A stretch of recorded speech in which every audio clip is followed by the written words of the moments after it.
मैं doctor Shikha Agarwal, associate professor, government college Sujangarh, BA part first की class में आज का हमारा टॉपिक है अध्यक्षात्मक शासन प्रणाली।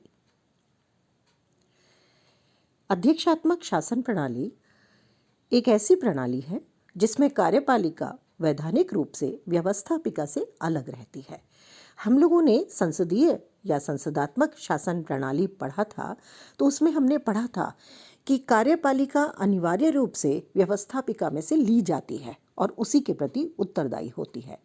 लेकिन अध्यक्षात्मक शासन प्रणाली इस मामले में संसदीय शासन से बिल्कुल भिन्न है। इसमें न तो कार्यपालिका व्यवस्थापिका में से ली जाती है और न ही उसके प्रति उत्तरदायी होती है। तो ये संसदीय व्यवस्था से बिल्कुल अलग तरह की व्यवस्था है, जिसमें व्यवस्थापिका और कार्यपालिका एक दूसरे से बिल्कुल पृथक और स्वतंत्र रहते हैं। जैसा कि बेजहॉट ने कहा,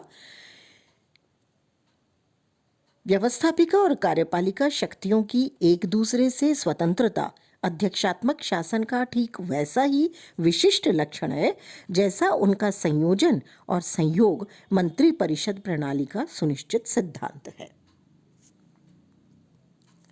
हम इसकी परिभाषाएं अगर देखें जो विभिन्न विद्वानों ने दी हैं, तो गार्नर कहते हैं, अध्यक्षात्मक शासन वह व्यवस्था है जिसमें कार्यपालिका अपने कार्यकाल के लिए, इसमें कार्यपालिका में राज्य का जो अध्यक्ष है और उसके मंत्री सभी आते हैं, तो कार्यपालिका अपने कार्यकाल के लिए व्यवस्थापिका से स्वतंत्र और अपनी राजनीतिक नीतियों के लिए उसके प्रति अनुत्तरदायी रहती है। यानी उत्तरदायित्वपूर्ण व्यवस्था नहीं है, कार्यपालिका व्यवस्थापिका के प्रति उत्तरदायी नहीं रहती। गैटल कहते हैं, अध्यक्षात्मक शासन वह प्रणाली है जिसमें कार्यपालिका का प्रधान अपने कार्यकाल और बहुत कुछ सीमा तक अपनी नीतियों और कार्यों के बारे में विधानमंडल से स्वतंत्र होता है। तो इस तरह से अध्यक्षात्मक शासन में कार्यपालिका का जो प्रधान है वो पूरी तरह से व्यवस्थापिका से स्वतंत्र होता है। वो अपनी सहायता के लिए मंत्रियों की नियुक्ति करता है। जो मंत्री हैं वो भी व्यवस्थापिका के प्रति उत्तरदायी नहीं होते। अमेरिका में हम इस व्यवस्था को देखते हैं। अमेरिका में जो राष्ट्रपति है उसे भी जनता चुनती है और जो वहाँ की व्यवस्थापिका है जिसे कांग्रेस कहते हैं उसे भी जनता चुनती है। तो दोनों ही जनता द्वारा निर्वाचित होते हैं। अध्यक्षात्मक शासन की क्या विशेषताएं हैं, इसको देखते हैं। जैसा अभी हमने परिभाषाओं में देखा कि कार्यपालिका व्यवस्थापिका से बिल्कुल अलग रहती है, और क्योंकि अलग रहती है इसलिए कार्यपालिका अपने कार्यकाल के लिए स्वतंत्र है, राजनीतिक नीतियों के लिए स्वतंत्र है, उत्तरदायी नहीं है। तो ऐसी स्थिति में व्यवस्थापिका का बहुत ज़्यादा नियंत्रण कार्यपालिका पर नहीं होता। कोई बहुत बड़ा अपराध होने पर ही महाभियोग की प्रक्रिया सामने आती है, जो कि बहुत जटिल है। तो इसलिए अध्यक्षीय शासन व्यवस्था संसदीय प्रणाली से अलग है। तो इसकी विशेषताएं देखते हैं। सबसे पहली विशेषता है, इसमें शक्ति का पृथक्करण होता है। शक्तियों का पृथक्करण सिद्धांत भी हम अपनी क्लास में पढ़ेंगे, जो कि मॉन्टेस्क्यू ने दिया था। और जो अध्यक्षीय प्रणाली है उसमें पूरी तरह से शक्तियों का पृथक्करण होता है। इसमें व्यवस्थापिका और कार्यपालिका एक दूसरे से पृथक रहती है, स्वतंत्र रहती है। कार्यपालिका के जो सदस्य हैं वो व्यवस्थापिका के सदस्य नहीं होते और उनके प्रति उत्तरदायी भी नहीं होते। इसलिए सीधा व्यवस्थापिका का कार्यपालिका पर कोई नियंत्रण नहीं होता। कानून निर्माण के क्षेत्र में भी कार्यपालिका स्वतंत्र होती है। दूसरी विशेषता आती है, कार्यपालिका की स्थिति मजबूत है। इसमें क्यों है? वो इसलिए है क्योंकि जो शासन का अध्यक्ष है वही वास्तविक अध्यक्ष है। यहाँ पर दोहरी कार्यपालिका नहीं है, एक ही कार्यपालिका है और वही वास्तविक कार्यपालिका है, वही वास्तविक शक्तियों का प्रयोग करते हैं। संविधान द्वारा उसे ही सारी शक्तियाँ दी गई हैं। तीसरी विशेषता आती है, जो कार्यपालिका है और जो व्यवस्थापिका है, दोनों का जो कार्यकाल है वो निश्चित है। इसमें जो व्यवस्थापिका है कार्यपालिका को उसका कार्यकाल समाप्त होने से पहले नहीं हटा सकती और उसी तरह से राष्ट्रपति भी विधानमंडल को विघटित नहीं कर सकता। तो ये यहाँ भी हम देख रहे हैं, देखिए संसदीय व्यवस्था से अलग है, क्योंकि संसदीय व्यवस्था में हमने पढ़ा था कि व्यवस्थापिका जो प्रधानमंत्री और मंत्रिमंडल है उसको हटा सकती है। हमने देखा था मंत्रिपरिषद का कार्यकाल अनिश्चित होता है उसमें, लेकिन यहाँ पर ऐसा नहीं है, यहाँ कार्यकाल निश्चित है। चौथी विशेषता है वास्तविक मंत्रिमंडल, इसमें नहीं है। यानी अध्यक्षात्मक शासन व्यवस्था में जो राष्ट्रपति को सहायता और सलाह देने के लिए कुछ मंत्री बनाए जाते हैं जिन्हें सचिव भी कहा जा सकता है। ये एक टीम है, लेकिन ये उस तरह की टीम नहीं है जैसे संसदीय व्यवस्था में हमने पढ़ा था कि वो एक साथ डूबते और एक साथ तैरते हैं, तो वो स्थिति यहाँ नहीं है। और मंत्री जो चुने जाते हैं वो राष्ट्रपति के प्रति उत्तरदायी होते हैं, उन्हीं के अनुसार कार्य करते हैं और उन्हीं के द्वारा वो बनाए जाते हैं, तो उनकी इच्छा तक ही वो काम करते हैं। अगला आता है इसमें, ये जो व्यवस्था है इसमें उत्तरदायित्व का अभाव है। कार्यपालिका व्यवस्थापिका के प्रति उत्तरदायी नहीं है। इसमें जो व्यवस्थापिका है वो न तो प्रश्न पूछ सकती है, न विश्वास प्रस्ताव ला करके उनको हटा सकती है। इस तरह से ये हुई इसकी कुछ विशेषताएं। अब आते हैं अध्यक्षीय शासन के गुण क्या है, क्योंकि हमने देखा कि कार्यपालिका और व्यवस्थापिका अपने अपने क्षेत्र में स्वतंत्र हैं, स्वतंत्र होकर कार्य करती हैं, किसी प्रकार का दबाव कार्यपालिका पर नहीं है व्यवस्थापिका का, और इसलिए वो निष्पक्ष तरीके से या जिसे हम कहें कि स्वतंत्र तरीके से वो अपना कार्य कर सकती हैं। तो इसके गुण देखते हैं। देखिए, सबसे पहला गुण है कि कार्यपालिका स्थायी है। इसमें कार्यपालिका का अध्यक्ष एक निश्चित अवधि के लिए चुना जाता है और साधारण तौर पर उसे कोई विशिष्ट कारण जब तक ना हो उसे हटाया भी नहीं जा सकता, और हटाने की जो प्रक्रिया है राष्ट्रपति को, वो भी बहुत जटिल है। दूसरा गुण है इसका कि ये संकट काल में यानी आपातकाल की स्थिति में बहुत ही उपयुक्त है, क्योंकि निर्णय इसमें एक ही व्यक्ति लेता है जो कार्यपालिका है, और बिना मंत्रियों के परामर्श के या बिना व्यवस्थापिका के परामर्श के, विचार के राष्ट्रपति तुरंत निर्णय ले सकते हैं। गिलक्राइस्ट ने जैसा कहा, संभवतया ये सत्य है कि अध्यक्षीय प्रणाली युद्ध के समय में अधिक सक्षम होती है, क्योंकि एक ही व्यक्ति निर्णय ले रही है। अगला गुण आता है इसमें, नागरिक स्वतंत्रता की रक्षा होती है, क्योंकि जो शक्ति पृथक्करण का सिद्धांत है वो यही कहता है कि कार्यपालिका, व्यवस्थापिका और न्यायपालिका को स्वतंत्र रहना चाहिए, तभी व्यक्ति के नागरिक अधिकार और स्वतंत्रताएं सुरक्षित रहती हैं। तो अध्यक्षात्मक शासन प्रणाली में शक्तियों का केंद्रण नहीं होता, बल्कि शक्तियां बटी रहती हैं, इसलिए कोई भी अंग इसमें निरंकुश नहीं बन सकता। अगला गुण है इसका कि जो सामान्य तौर पर हम देखते हैं कि दल गुट बना लेते हैं और उसके आधार पर व्यवस्थापिका में हावी हो जाते हैं और व्यवस्थापिका को निर्णय नहीं लेने देते हैं, तो ऐसा इसमें नहीं है। अध्यक्षात्मक प्रणाली में राजनीतिक दलबंदी जो है वो उग्र नहीं हो पाती, अनावश्यक विरोधी दल नहीं है इसमें, और चुनावों के बाद दल सामान्यतः निष्क्रिय भी हो जाते हैं, इसलिए इसमें जो दलबंदी के दोष हैं वो उस तरह से नहीं पाए जाते जैसे हम संसदीय व्यवस्था में देखते हैं। अगला गुण सामने आता है इसमें कि मंत्री और जो महत्वपूर्ण व्यक्तियों की नियुक्ति है वो दलगत न होकर के कार्यकुशल होते हैं। जो राष्ट्रपति हैं या देश का अध्यक्ष है वो अपने मंत्रिमंडल में कहीं से भी योग्य व्यक्ति को लेने में स्वतंत्र है। ऐसा नहीं है कि उन्हें अपने दल से लेना पड़ेगा या राजनीतिक व्यक्ति को ही नियुक्त करना पड़ेगा, ऐसा कुछ नहीं है, और न ही मंत्रिमंडल के सदस्य को चुनाव लड़ना आवश्यक होता है। तो इसलिए इसमें जो कार्यपालिका है उसके विभिन्न जो मंत्री हैं उनमें कार्यकुशलता ज़्यादा होती है, दक्षता ज़्यादा होती है। और एक और गुण जो इसका कहा जाता है वो है, बड़े राष्ट्रों के लिए ये उपयुक्त है, क्योंकि इसमें भाषा, संस्कृति, धर्म आदि के आधार पर विविधता अगर है तो वो अध्यक्ष के रूप में दिखाई दे सकती है, उसके मंत्री के रूप में दिखाई दे सकती है। दोनों व्यवस्थाएं, कार्यपालिका और व्यवस्थापिका, क्योंकि अलग अलग है, इसलिए उनमें हम एकता देख सकते हैं अध्यक्षात्मक शासन प्रणाली के माध्यम से। तो ये हुए इसके गुण, लेकिन कुछ दोष भी बताए जाते हैं इसके। जैसा हमने देखा कि अध्यक्ष जो है स्वतंत्र है पूरी तरह से, कार्यपालिका स्वतंत्र है। तो ये भी इसका एक दोष है, क्योंकि ये माना जा सकता है कि ऐसी स्थिति में जो राष्ट्रपति है या देश का अध्यक्ष है वो निरंकुश बन सकता है, क्योंकि वो व्यवस्थापिका के प्रति उत्तरदायी नहीं है। और कार्यपालिका को महाभियोग के बिना निश्चित अवधि से पूर्व नहीं हटाया जा सकता, और महाभियोग लगाना और उसे सिद्ध करना बहुत आसान नहीं है।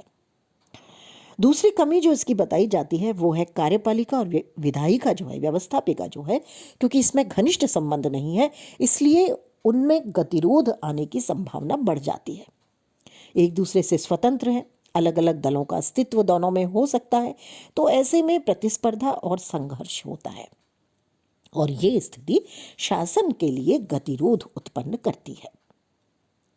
तीसरा दोष इसका जो बताया जाता है वो है कठोर शासन प्रणाली। ये लचीला शासन नहीं है, इसमें व्यवस्थापिका और कार्यपालिका दोनों का कार्यकाल निश्चित है, और एक बार चुने जाने के बाद में पूरे कार्यकाल तक उन्हें रहना है। तो ऐसी स्थिति में स्थिर शासन तो जरूर है, लेकिन ये अनुकूल है या नहीं है, ठीक से काम कर रहा है या नहीं कर रहा है, ये स्थिति बाद में सामने आती है, लेकिन कानून के अनुसार उनको बनाए रखना होता है, उनको हटा नहीं सकते। चौथी बात जो कमी के रूप में सामने आती है वो है उत्तरदायित्व की अनिश्चितता। इसमें उत्तरदायित्व नहीं है। शक्ति पृथक्करण के कारण जो शासकीय अंग हैं अलग अलग, उनमें उत्तरदायित्व केंद्रित नहीं है। कार्यपालिका और व्यवस्थापिका एक दूसरे से स्वतंत्र है, इसलिए कार्यों की जिम्मेदारी लेने के लिए कोई तैयार नहीं होता। पांचवी कमी जो बताई जाती है या दोष बताया जाता है वो है ये जनमत के अनुकूल नहीं है। एक निश्चित अवधि के लिए अध्यक्ष का निर्वाचन होता है और उससे पूर्व उसको हटाया नहीं जा सकता। तो जनता अगर बीच में चाहे भी किसी को हटाना तो वो हटाना आसान नहीं है, इसलिए जनमत के अनुकूल नहीं है। और एक और कमी बताई जाती है कि अध्यक्षीय शासन प्रणाली में न्यायपालिका का बहुत ज़्यादा हस्तक्षेप होता है। कानूनों की व्याख्या का काम जो है वो संविधान के न्यायाधीश, संविधान में न्यायाधीश करते हैं, और लगातार वे इस तरह से व्याख्या करके जो कार्यपालिका द्वारा या व्यवस्थापिका द्वारा जो कानून बनाए जाते हैं उनमें हस्तक्षेप करते रहते हैं। ये तो हुआ गुण और दोष का स्वरूप। अब आते हैं अध्यक्षात्मक शासन का सैद्धांतिक स्वरूप क्या है। देखिए, जो इसमें मुख्य बातें आती हैं सैद्धांतिक, उसमें आता है कार्यपालिका, व्यवस्थापिका और न्यायपालिका एक दूसरे से पृथक रहते हैं, एक दूसरे से स्वतंत्र हैं, और हर एक का अपना अधिकार क्षेत्र है जो पूरी तरह से एकमेव है या अनन्य जिसे कहा जा सकता है, यानी अपने क्षेत्र में पूर्णतया स्वतंत्र है। दूसरा सैद्धांतिक लक्षण आया सामने, मंत्रिमंडल पूरी तरह से राष्ट्रपति के प्रति अधीन है या उसके प्रति उत्तरदायी है। और मंत्रिमंडल कार्यपालिका तो है लेकिन व्यवस्थापिका में से नहीं लिया जाता, और मंत्रिमंडल राजनीतिक होना भी जरूरी नहीं है, यानी मंत्रिमंडल में शामिल लोग राजनीतिक पृष्ठभूमि से हों ये भी आवश्यक नहीं है, उनके लिए चुनाव लड़ना आवश्यक नहीं है। तीसरा इसका सैद्धांतिक लक्षण है राजनीतिक व्यवस्था में शक्ति के केंद्र का अभाव है। कोई एक केंद्र शक्ति का नहीं है, क्योंकि कार्यपालिका व्यवस्थापिका से स्वतंत्र है, इसलिए कार्यपालिका भी एक शक्ति का केंद्र है, व्यवस्थापिका भी एक शक्ति का केंद्र है। तो इसमें शक्ति का केंद्र दोनों ही है अलग अलग, और न्यायपालिका भी बहुत शक्तिशाली होती है। लेकिन अगर हम इसका व्यवहारिक स्वरूप देखें तो हम पाएंगे कि जो अमेरिकी संविधान है, जहाँ पर हम व्यवहार में अध्यक्षीय शासन व्यवस्था को देखते हैं, तो शक्ति पृथक्करण तो है, लेकिन वो पूर्ण शक्ति पृथक्करण नहीं है, बल्कि नियंत्रण और संतुलन के सिद्धांत का विकास किया गया है। नियंत्रण और जो संतुलन का सिद्धांत है उसमें एक विभाग दूसरे विभाग पर नियंत्रण रखता है, और ये नियंत्रण इस तरह से है कि कोई भी विभाग यानी कार्यपालिका, व्यवस्थापिका और न्यायपालिका तीनों एक दूसरे पर नियंत्रण रखते हैं, और नियंत्रण इस तरह से है कि कोई भी अंग निरंकुश नहीं बन सकता। इसको हम देखें तो तो देखिए, जो कांग्रेस यानी व्यवस्थापिका है वो राष्ट्रपति पर नियंत्रण रखते हैं और न्यायपालिका पर भी, क्योंकि जो कांग्रेस है वो सरकार यानी कार्यपालिका द्वारा यानी राष्ट्रपति द्वारा बनाई गई संधियों नीतियों को खारिज कर सकते हैं, बजट को पास करने से इनकार कर सकते हैं, महाभियोग ला सकते हैं। राष्ट्रपति कांग्रेस ने जो कानून बनाए हैं यानी व्यवस्थापिका ने जो कानून पारित किए हैं उन पर वीटो कर सकते हैं, और सर्वोच्च न्यायालय कांग्रेस और राष्ट्रपति के द्वारा जो कार्य किए जाते हैं या बनाए जाते हैं, नीतियां बनाई जाती हैं, उन्हें असंवैधानिक घोषित कर सकते हैं। राष्ट्रपति पर कांग्रेस का नियंत्रण है। कांग्रेस यानी व्यवस्थापिका महाभियोग लगा सकती है, और जो मंत्रिमंडल है वो राष्ट्रपति का सेवक नहीं है बल्कि वर्तमान में सहयोगी बन गया है। तो कुल मिलाकर अगर हम देखें तो राष्ट्रपति अध्यक्षात्मक व्यवस्था की धुरी बनता जा रहा है। अगर हम अमेरिका की संयुक्त राज्य अमेरिका की व्यवस्था का अध्ययन करें, जैसे हम देखते हैं कि संसदीय व्यवस्था में प्रधानमंत्री अगर मजबूत दल से है, बहुमत प्राप्त दल से है, तो वो शक्ति का केंद्र बन जाता है। ठीक वैसे ही राष्ट्रपति शक्ति का केंद्र बन जाते हैं। आज हम अगर व्यवस्था का अध्ययन करें तो अमेरिका में राजनीतिक व्यवस्था में राष्ट्रपति का स्थान बहुत महत्वपूर्ण हो गया है, और ऐसा इतना महत्वपूर्ण हो गया है या हम कहें कि ऐसी धुरी बन गया है जिसके इर्द गिर्द व्यवस्था और न्यायपालिका घूमने लगी है। तो कुल मिलाकर अगर हम देखें तो अध्यक्षीय शासन व्यवस्था प्रशासन के संबंध में उत्पन्न परंपराओं जैसे सीनेट के सद्भाव द्वारा पृथक्करण के दोष और कठिनाइयों को दूर करने में मदद करती है। अब आते हैं संसदात्मक और अध्यक्षात्मक शासन प्रणाली में अंतर क्या है। देखिए, सबसे पहला अंतर है दोनों के स्वरूप में अंतर। संसदीय व्यवस्था में कार्यपालिका संवैधानिक और वास्तविक दो तरह की होती है, जबकि अध्यक्षात्मक शासन प्रणाली में कार्यपालिका शक्ति एक ही जगह पर होती है और वो है अध्यक्ष यानी राष्ट्रपति। दूसरा अंतर है कार्यपालिका के कार्यकाल का अंतर। संसदीय व्यवस्था में अस्थिर कभी भी हो सकती है कार्यपालिका, निश्चित कार्यकाल नहीं है। व्यवस्थापिका के एक तरह से हम कहें कि व्यवस्थापिका द्वारा अविश्वास प्रस्ताव कभी भी पारित किया जा सकता है, जबकि अध्यक्षात्मक शासन प्रणाली में कार्यपालिका का कार्यकाल निश्चित होता है, इसमें स्थिरता रहती है।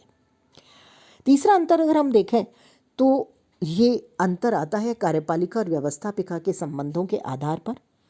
तो संसदात्मक व्यवस्था में घनिष्ठ संबंध है, जबकि अध्यक्षात्मक व्यवस्था में कार्यपालिका और व्यवस्थापिका में शक्ति पृथक्करण रहता है, दोनों अलग अलग रहते हैं।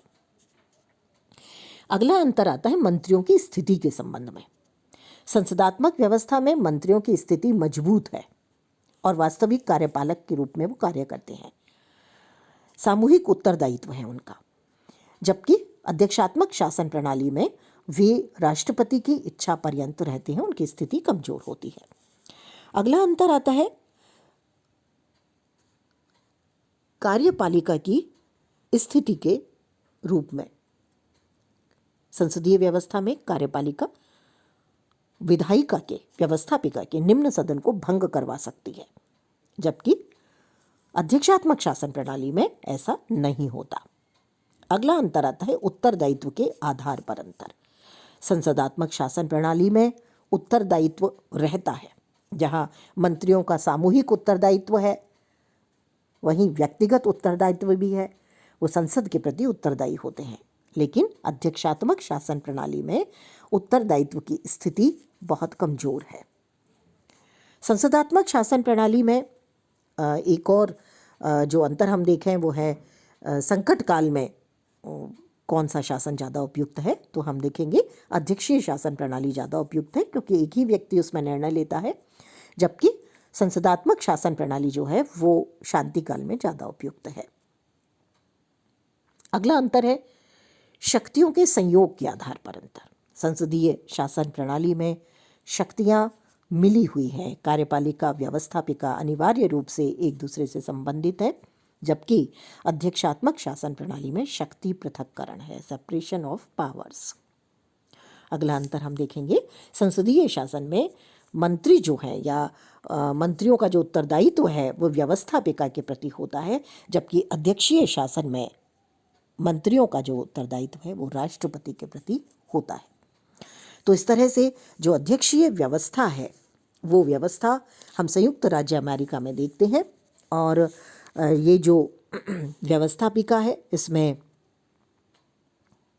राष्ट्रपति संपूर्ण निर्णय लेते हैं, और ये व्यवस्था निश्चित रूप से संसदीय व्यवस्था से अलग है।